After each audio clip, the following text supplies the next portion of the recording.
ASR అంజన సుత Rama channel ప్రేక్షకులకు మా నమస్కారం. శతాబ్దాల వివాదం, దశాబ్దాల స్వప్నం, ఎన్నో మలుపులు, మరెన్నో సంఘర్షణలు, భిన్న వర్గాలు, విభిన్న వాదనలు అయినా యావత్ భారతంలో అత్యధిక జనాభా ఒకటే తారక మంత్రం, ఒకటే నినాదం. అదే అయోధ్య రాముని కోవెల నిర్మాణం. దశాబ్దాల కాలంగా జరుగుతున్న వివాదానికి తెరదించి ఆ అయోధ్య రాముడి భూమి రాముడిదే అంటూ తేలింది. ఇప్పుడు ఆ విశేషాల గురించి తెలుసుకుందాం.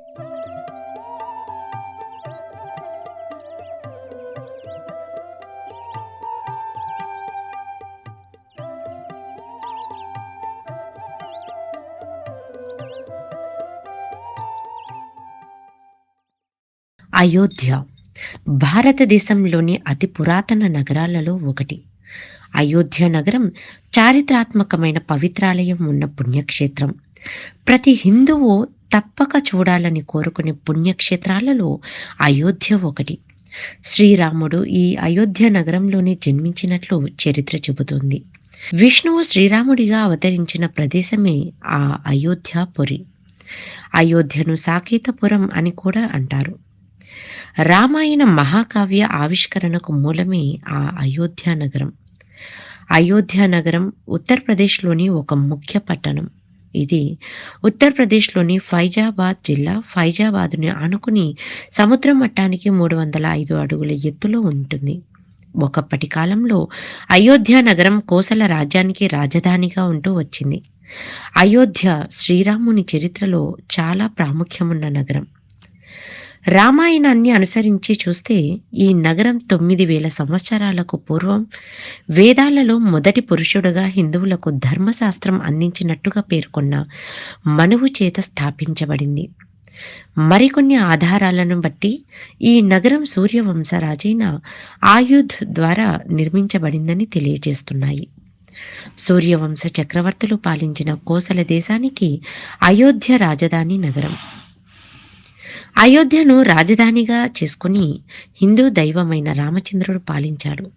స్కంద పురాణంతో పాటు ఇతర పురాణాలు భారతదేశంలోని 7 మోక్ష పురాణాలలో అయోధ్య ఒకటి అని చెప్తున్నాయి. హిందూ పవిత్ర గ్రంథాలలో ఈ పురాణాలు అతి ముఖ్యమైనవి. అథర్వణ వేదం అయోధ్య దేవ నిర్మితమని, అది స్వర్గ సమానమని పేర్కొన్నది. అయోధ్యను మొదటిసారిగా సూర్యవంశ రాజైన వైవసత్వ మనువు కుమారుడైన ఇక్ష్వాకు నిర్మించి పాలించాడని పురాణ కథనాలు వివరిస్తున్నాయి. ఈ వంశం వాడైన పృథువు వలన భూమికి పృథ్వీ అనే పేరు వచ్చిందని పురాణాలు చెబుతున్నాయి. అనంతరం రాజు మాంధాత, సూర్యవంశంలోని 31వ రాజు హరిశ్చంద్రుడు ఈ రాజ్యాన్ని పాలించారు. హరిశ్చంద్రుడు సత్యవాక్ పరిపాలనకు ప్రసిద్ధి చెందినవాడు. ఆయన వంశం రాజుల గొప్పతనానికి తన సత్యవాక్ పరిపాలనతో ఘనతను తీసుకువచ్చాడు. ఆయన వంశస్థుడైన సగరుడు అశ్వమేధ యాగం చేయి సంకల్పించాడు. ఆ యాగంతో విఘ్నం వైదొలగించి ఆయన మునిమనుమడైన భగీరథుడు గంగానదిని విశేష ప్రయత్నం చేసి భూమికి తీసుకువచ్చాడని పురాణాలు చెబుతున్నాయి. అనంతరం వచ్చిన రఘు మహారాజు రాజ్యావిస్తరణ చేసి పేరు గడించి సూర్యవంశంలో మరో వంశకర్త అయ్యాడు. రఘు మహారాజు తరువాత సూర్యవంశం రఘువంశంగా కూడా పిలువబడింది. రఘు మహారాజు మనుమడు దశరథుడు. దశరథుడి కుమారుడు శ్రీరామచంద్రుడు. అయోధ్య చరిత్ర. అతి పురాతన హిందూ నగరాలలో అయోధ్య ఒకటి. ఈ నగరం పతిత పావని అయిన గంగానది తీరంలో ఉంది. అలాగే సరయూ నది కుడివైపున ఉంది. రామాయణంలో అయోధ్య నగర వైశాల్యం 250 చదరపు కిలోమీటర్లుగా వర్ణించబడింది. అయోధ్యను రాజధానిగా చేసుకుని సూర్యవంశ రాజైన ఇక్ష్వాకు కోసల రాజ్యాన్ని పాలించాడు. 63వ సూర్యవంశ రాజైన దశరథుడి రాజ్యసభగా అయోధ్య ఉంది. వాల్మీకి రచించిన రామాయణ మహాకావ్యం మొదటి అధ్యాయాలలో అయోధ్య మహోన్నతంగా వర్ణించబడింది. అంతేకాక కోసల సామ్రాజ్య వైభవం, రాజ్యంలోని ప్రజలు అనుసరిస్తున్న ధర్మం, సంపద, ప్రజల విశ్వసనీయత గురించి గొప్పగా వర్ణించబడింది. తులసీదాసు తిరిగి రచించిన రామచరిత మానస్లో అయోధ్య వైభవం వర్ణించబడింది. తమిళ కవి కంబర్ రాసిన కంబ రామాయణంలో కూడా అయోధ్య అత్యున్నతంగా వర్ణించబడింది. తమిళ వైష్ణవ భక్తులైన ఆళ్వారులు ఈ నగరాన్ని తమ రచనలలో అయోధ్యను అద్భుతంగా వర్ణించారు. జడభరత, బాహుబలి, సుందరి, పాడలిప్త సురీశ్వరి, హరిశ్చంద్ర, అచల భరత మొదలైన వారు అయోధ్యలో జన్మించిన వారే. జైన్ మతస్థులకు కూడా ప్రాముఖ్యమైన నగరం ఈ అయోధ్య. జైన ఆగమాలలో అయోధ్యకు మహావీరుడు విజయం చేసినట్లు రాయబడింది. అయోధ్య బుద్ధమత వారసత్వం కలిగిన నగరం. అందువలన ఇక్కడ మౌర్య చక్రవర్తుల కాలంలో నిర్మించబడిన పలు బౌద్ధాలయాలు, స్మారక చిహ్నాలు, శిక్షణా కేంద్రాలు ఉన్నాయి. గుప్తుల కాలంలో అయోధ్య వాణిజ్యంలో శిఖరాగ్రం చేరుకుంది. క్రీస్తు పూర్వం 600లలో అయోధ్య వాణిజ్య కేంద్రంగా విలసిల్లింది. చరిత్రకారులు దీనిని సాకేతపురంగా పేర్కొన్నారు. క్రీస్తు పూర్వం 5వ శతాబ్దం నుండి క్రీస్తు శకం 5వ శతాబ్దం వరకు బౌద్ధ మత కేంద్రంగా అయోధ్య విలసిల్లినది. బుద్ధుడు ఈ నగరానికి 1 కంటే ఎక్కువ సార్లు వచ్చినట్లు భావిస్తున్నారు. అయోధ్య అనే పేరు ఎందుకొచ్చింది అని చూస్తే, మహారాజైన ఆయుధ్ పురాణాలలో శ్రీరాముని పూర్వీకుడుగా పేర్కొనబడింది. అతడి పేరు సంస్కృత పదమైన యుద్ధ్ నుండి వచ్చింది. ఆయుధ్ అపరాజితుడు కనుక ఈ నగరానికి అయోధ్య అన్న పేరు వచ్చింది. అయోధ్య అంటే జయించశక్యం కానిది అని అర్థం. గౌతమ బుద్ధుని కాలంలో ఈ నగరం పాలిలో అయోధ్య అని పిలువబడింది. అది కూడా సంస్కృతంలో అయోధ్య అని అర్థాన్ని ఇస్తుంది.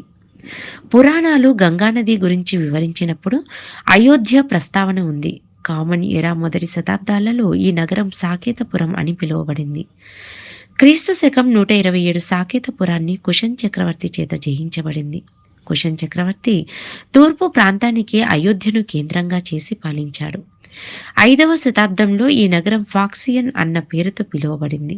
చైనా సన్యాసి హుయాన్సాంగ్ క్రీస్తు శకం 636లో తన భారతదేశ యాత్రలో ఈ నగరాన్ని సందర్శించిన సమయంలో ఈ నగరాన్ని అయోధ్య అని పేర్కొన్నాడు.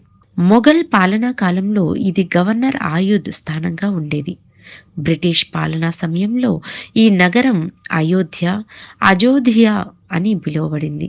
అలాగే అయోధ్య బ్రిటిష్ వారి కేంద్రపాలిత ప్రాంతాలైన ఆగ్రా, ఆయుధ్ ప్రాంతాలలో ఒక భాగంగా ఉండేది. చూడవలసిన ప్రదేశాలు. అయోధ్యలో ముఖ్యమైన ప్రదేశాలు చూడాలంటే రిక్షాలు మాట్లాడుకుని వాటిలో వెళ్ళి చూడాలి. రిక్షా నడిపేవారు ఇక్కడ ముఖ్యమైన ఆలయాలు, మందిరాలను ఒక్కొక్కటిగా చూపుతారు. రామ జన్మభూమిని కూడా అలాగే చూడాలి. సరయూ నది స్నానఘట్టం. సరయూ నది జలాలు తేటగాను శుభ్రంగాను ఉంటాయి. రామ జన్మభూమి ఆలయ నిర్మాణ ప్రదేశం. ఇక్కడ రామ జన్మభూమిలో వివాదం ముగిశాక ఆలయ నిర్మాణం కొరకు అవసరమైన శిల్పాలు మొదలైనవి నిర్మించి సిద్ధంగా ఉంచబడ్డాయి. హనుమత్ మందిరం. ఇక్కడ ఉన్న హనుమద్ ఆలయంలో నిరంతరం అఖండ భజన కొనసాగుతూ ఉంటుంది. వాల్మీకి మందిరం. వాల్మీకి మందిరంలోని పాలరాతి గోడల మీద వాల్మీకి రామాయణంలోని 24,000 శ్లోకాలు లిఖించబడి ఉన్నాయి. ఇక్కడ మూల మందిరంలో వాల్మీకి మహర్షితో లవకుశలు ఉండడం విశేషం. కనకమహల్. సీతారాములు వివాహానంతరం అయోధ్యలో ప్రవేశించిన తరువాత కైకేయి దశరథులు వివాహ కానుకగా సీతారాములకు ఈ భవనం ఇవ్వబడిందని విశ్వసించబడింది. ప్రస్తుత భవనం విక్రమాదిత్యుడు నిర్మించాడని విశ్వసించబడుతుంది. హనుమద్ ఆలయం. రామచంద్ర పట్టాభిషేకం తరువాత రామచంద్రుడు తనకు సాయం చేసిన వారందరికీ కానుకలు సమర్పించిన తరువాత తనకు అత్యధికంగా సేవించిన హనుమంతునికి తన నివాసానికంటే ఎత్తైన ప్రదేశంలో నివాసానికి యోగ్యమైన స్థలం ఇచ్చాడని ఇక్కడ ప్రస్తుత ఆలయ నిర్మాణం జరిగిందని విశ్వసించబడుతుంది. పురాణ ప్రసిద్ధమైన ఈ ఆలయం కొంచెం ఎత్తైన ప్రదేశంలో ఉంటుంది. ఈ ఆలయానికి సుమారు 90 మెట్లుంటాయి. ఆలయ ప్రాంగణంలో సీతారాముల ఆలయం ఉంది. రామజన్మభూమి.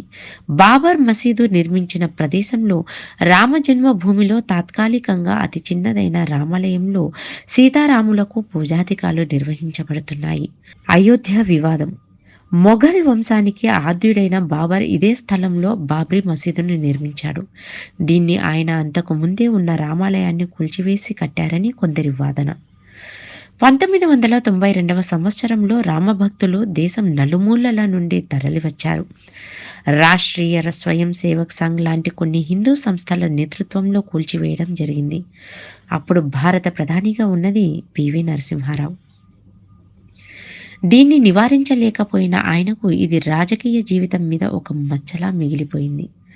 9 నవంబర్ 2019న అయోధ్య తుది తీర్పును వెల్లడిస్తూ కేంద్ర ప్రభుత్వానికి సుప్రీం కోర్టు ఆదేశాలు జారీ చేసింది. వివాదాస్పద స్థలం హిందువులకు అప్పగించాలని కోర్టు తీర్పు వెలువరించింది. 2.77 ఎకరాల వివాదాస్పద స్థలం అయోధ్య ట్రస్టుకు అప్పగించండి, ప్రత్యామ్నాయంగా 5 ఎకరాల భూమిని సున్నీ బోర్డుకు ఇవ్వమని తెలియజేసింది.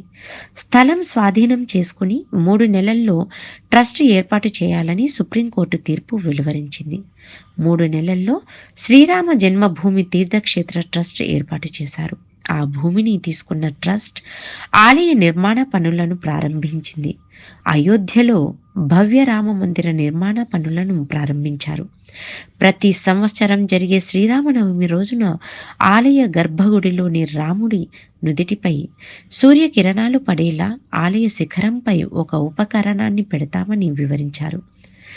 సుమారు 1000 ఏళ్లు చెక్కు చెదరకుండా ఉండేలా ఆలయాన్ని చేపడుతున్నట్లు నృపేంద్ర మిశ్రా తెలిపారు. అయోధ్య రాముడి విగ్రహానికి సంబంధించిన తాత్కాలిక చిత్రాలను ఆలయ ట్రస్టు సభ్యులు గతంలో విడుదల చేశారు.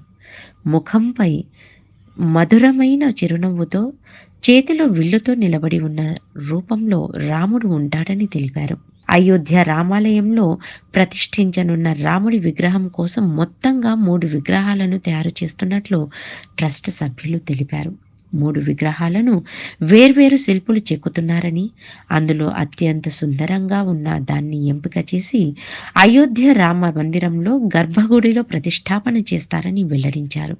జనవరిలో ప్రారంభించేందుకు శ్రీరామ జన్మభూమి తీర్థక్షేత్ర ట్రస్ట్ ఏర్పాట్లు చేస్తోంది.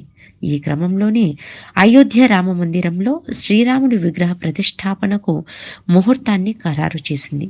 2024 జనవరి 22వ తేదీన మధ్యాహ్నం 12:20 రాముడి విగ్రహానికి ప్రాణప్రతిష్ఠ కార్యక్రమం జరగనుంది. ఇటువంటి మంచి వీడియోస్ కోసం వెంటనే లైక్ చేసి, షేర్ చేసి, సబ్స్క్రైబ్ చేసుకోండి ఏఎస్ఆర్ అంజనా సుత రామ ఛానల్ను.